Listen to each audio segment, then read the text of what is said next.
Hi guys, Paul and Thomas here. Hello. And today this is a different sort of video. Essentially, this is a video about something that occurred, what would you say, probably 2 weeks ago now? Yeah, about that. Yeah, basically Snake FPV's house burnt down, and before anyone freaks out and says LiPo fire, it wasn't LiPo related. It was to do with the TV, was it? Is that what the report said? Yeah. So essentially, to cut a long story short, he lost a whole heap of stuff. It's obviously set him back quite significantly. And what we've done, we've organised, we're doing a video in conjunction with Steel. So Steel will actually have a video on his channel. I'll have a link in the description for that video, so be sure to check that out. But essentially what we've done is we've set up a GoFundMe for Snake, and hopefully that will get him back up on his feet.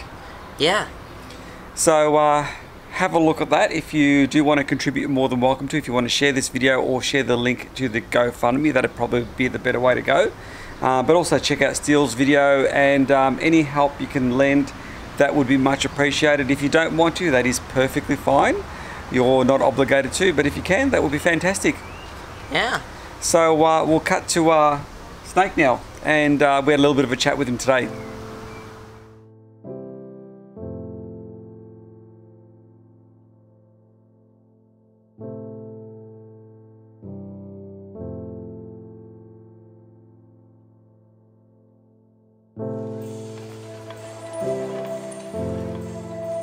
Okay guys, we're here with Snake, and I suppose we may as well get stuck into it.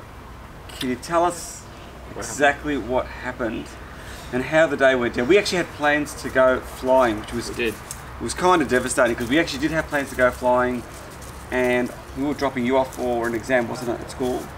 And then I got the phone call from you, and I'll let you take over. Yeah, so I planned, so we live on the other side of the city for and at least an hour from each other. Yep. So it requires a bit of planning if we're going to go for a fly together. I had to go over that side of town anyway to go get some stuff done on my car. And boss, come here. And I had this guy out with me for a walk, and we're only gone for about 5 or 10 minutes or something. And as I was walking back, I saw a whole heap of smoke, and I was like, I'm pretty sure that's my house because it's coming from the right spot. And yeah, sure enough, I go back and all the neighbours are already out in the street. By this stage I'd already started calling the fire brigade, because I figured even if it wasn't my place, someone's got to call anyway. Yep. Yeah, got to the house, and I did have a vague attempt at getting back in there to try and throw my computer and stuff so I could at least try and get some data back, but there was so much smoke you could barely even see the house, and it was already quite hot by that stage. Basically the whole left hand side of the house was on fire, and there's so much stuff in my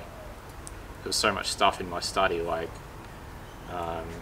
I would imagine it'd be similar to what we've got. Most of our gear is actually located in one there, which room, is yeah.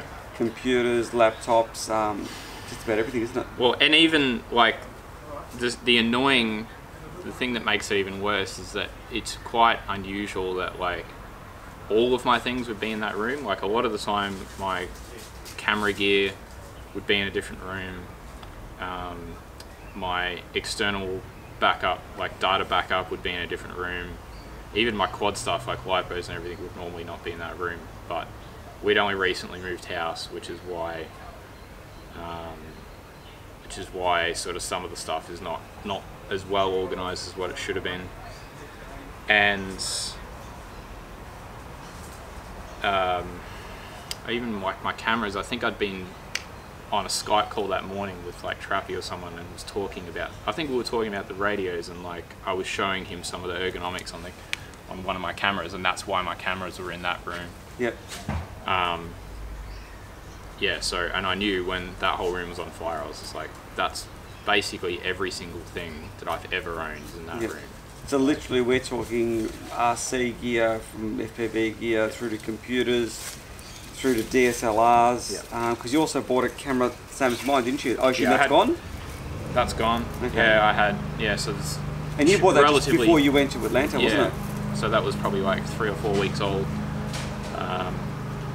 But I also have, because I've been doing photography as my main job for the last 6 or 7 years. Separate to my vlogging camera, because all my stills cameras didn't do video, so I think I had about $27,000 worth of camera gear. Wow. Because I was, up until recently was sort of doing weddings full time and that sort of thing. So all that gear was gone. There was 3 computers and a laptop in there, and then obviously just all of my quad stuff, which who knows how much that's worth. So what's the next step now for you? Well, I mean, this is all fairly recent. The thing that makes it a lot worse is that because we'd just moved, and I mean, it's totally our fault, but there was basically just a bit of a miscommunication between myself and my partner about, it's probably my fault, I don't really know, but yep. About transferring because we were in a rental property, transferring the renter's insurance or the contents insurance from our old property to our new property. So at this stage, basically nothing is insured. So everything is a total loss, basically, at your expense. Yeah. Ouch. Yeah. So we've had a lot of support from my partners, her work, which is the place where they've put us up and somewhere to stay for now. We've had a lot of help with just getting little bits of money to sort of put together, to go and buy clothes, because when it happened, basically what I'm wearing, I had the clothes that I had on, my phone and my car were the only thing that I had. Everything else, my wallet, my passport, all my ID and everything was in there. I can't even imagine what it was like for you, because I know when I got the phone call from you, I didn't actually know what to say. Yeah. It's not... Well, obviously I called a couple of people and everybody was just in shock. They were just like, what do you say to that? Yeah. What did I actually say on the phone? You rang me up and I just thought, you left a message, and I was dropping Thomas off at the time. I thought, I'm not going to check the message now because I'm going to drop him off, get him dropped off, and I'll ring you back. And as soon as I dropped Thomas off, I was still in the car park at school, rang you up and expecting you to say, look, I'm going to be 5 minutes late or something along those lines. And you said something to the effect that I'm watching my house burn down. And I was in total disbelief. So was I. And it was just a realisation, and I don't even know, I can't even remember what I told you. You hear something like that when somebody calls you just out of the blue, and you probably just think it's a joke. It's such ridiculous. It just sounded so preposterous, because I think we spoke that morning, wasn't it? Or via yeah. We were talking Facebook, about the day, so we were all ready to go. I was actually joking with Thomas, because I was saying you're going to exams and I'm going to be going flying with our Snake. So it was quite a horrific thing to actually have happened. Yeah. But anyway, look, that's kind of what's actually happened. You've got a frame there. I'll also insert some cutaways of some of the gear that was damaged. Thomas was in hope. He actually said he was hoping that some of the carbon would have survived and some of the quads would have survived. The carbon survived, but yeah, if you can call that surviving. The resin didn't. It's just Have you got anything else to add to it? Well, I guess in terms of losing all the stuff, I'm surprisingly not. I don't know whether I'm just numb to the whole situation now, but at this stage I'm not that upset about losing all of the stuff. Yeah. The fact that my fiance was at work, so obviously she was safe. My dog Boss, who's basically like our son, he was with me, so he was safe. So at the end of the day, that's really all that matters. The things that of the things that I've lost, the thing that probably upsets me the most is all the data. Yeah. Even the backups and everything. Because I suppose all the people hardware... were getting real excited about all the videos from Atlanta. When I got home, I went through all my footage and I separated everything into separate folders of different videos. Yeah. And I'd only released, I think, 4 videos out of 14. Yeah. So there was another 10 left, and they were probably the better videos. Footage is never going to see the light of day. Even from our point of view, we were looking at the videos of you flying with us still in Atlanta and watching the locations that we've seen the Atlanta crew essentially fly, people like your Steels and all that sort of stuff and schizos, and seeing you fly there. And I know the observation I made was you were taking complete different lines because it was something new for you to explore, and it was fascinating seeing that. Not even from our personal perspective, we were looking forward to seeing what other videos were going to come out. Yeah, well, I had. So, you know, I'm like, I did a blind test, crossfire versus S-bus video, but with Steel flying, not me. Oh, sweet. We did a game of quad between him and me. You know, there was just a lot of other really cool stuff, like some building dives in Atlanta. It's like, I can't do that here. Yeah. It's actually legal to do over there, despite what a lot of people think. Yep.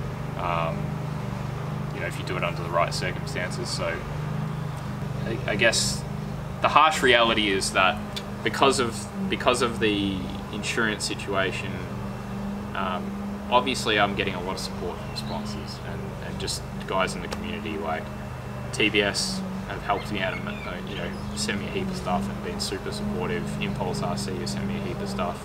FLYDUINO has sent me a heap of stuff. I think Zong sent me sent me some more props as well. He'd only just sent me a box of props. Yep. And they're ashes now. Yeah.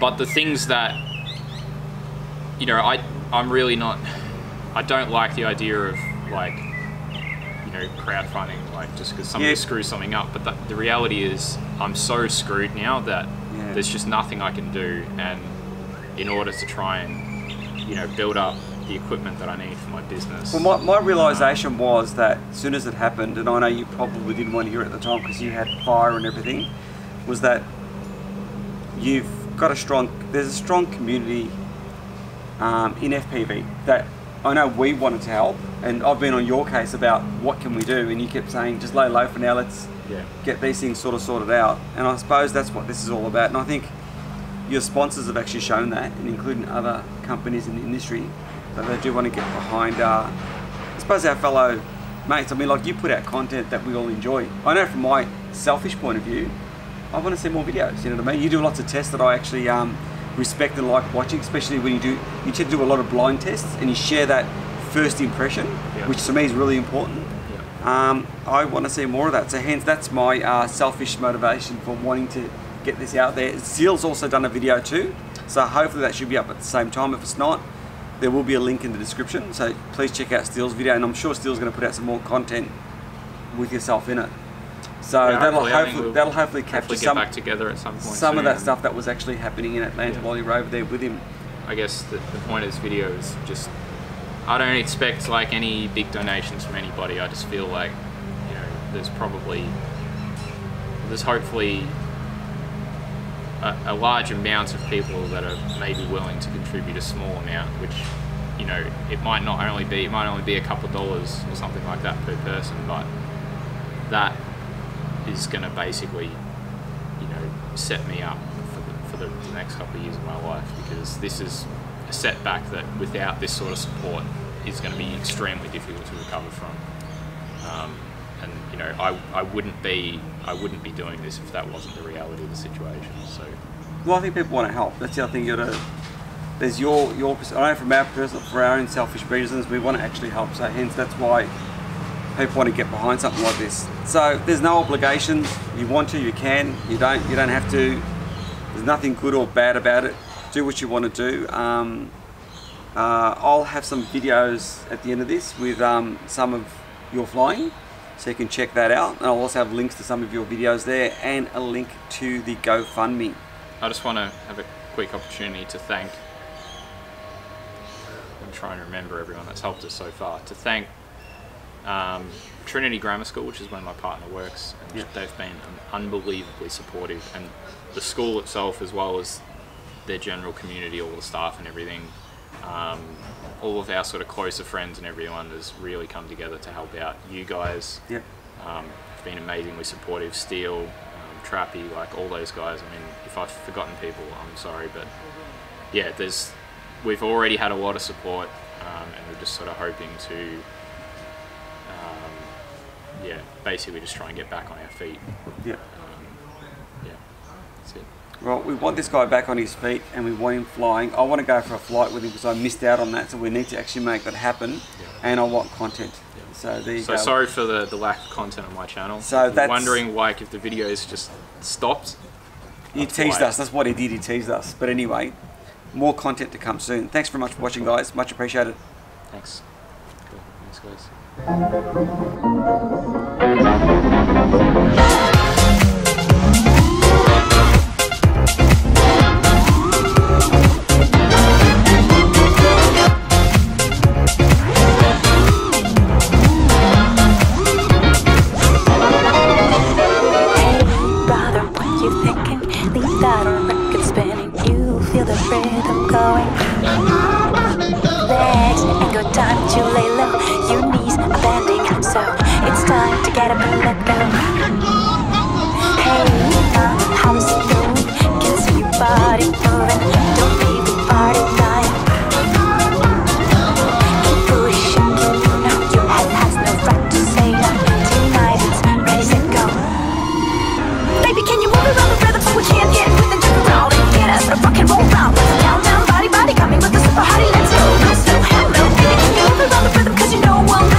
That good old sound is ringing. They don't know what they're missing. Legs ain't got time to lay low. Your knees are bending, so it's time to get up and let go. Hey, brother, listen steady.